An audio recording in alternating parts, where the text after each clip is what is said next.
நீண்ட நாட்களாகவே கொஞ்சம் ஒரு பிரச்சனை இருந்தது. ஏதோ ஒரு விஷயம் எடுக்கிறேன், அது தடுங்கலாகவே இருந்தது. ஆரம்பிக்கிற விஷயம் அது முடியவே மாட்டேங்குது.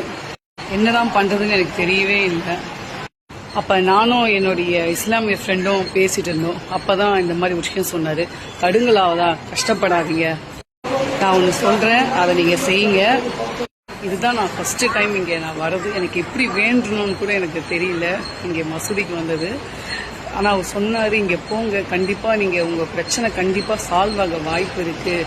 தடுங்கலான விஷயம் இங்கெல்லாம் போனீங்கன்னா, எங்கள் மசூதிக்கெல்லாம் போனீங்கன்னா கண்டிப்பாக உங்களுக்கு அது கண்டிப்பாக அது நல்லபடியாக முடியும். நீங்கள் எடுத்த விஷயம் கண்டிப்பாக சக்ஸஸ் ஆகும் அப்படின்னு சொன்னார்.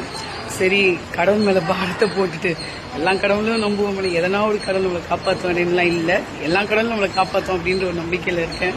இந்த புகை எப்படி பறந்து போதோ அதே மாதிரி என் மனசில் இருக்க கவலையும் எனக்கு இருக்கிற அழுத்தமும் பறந்து போகணும்னு நான் இறைவனை வேண்டிக்கிறேன். ஃபஸ்ட்டு டைம் வந்திருக்கேன், அதுவும் நோன்பு டைமுக்கே வந்திருக்கேன். கண்டிப்பாக இவங்களுடைய பிளெஸ்ஸிங் இல்லாமல் என்னால் இங்கே வர முடியாது. ஏதோ ஒரு விஷயம் அவர் என்கிட்ட சொல்லணும்னு ஆசைப்பட்டிருக்காரு. கண்டிப்பாக அது நல்லபடியாக நடக்கணும்னு நான் வேண்டிக்கிறேன். அதே மாதிரி என்னுடைய ஃப்ரெண்டுக்கு மிக்க நன்றி.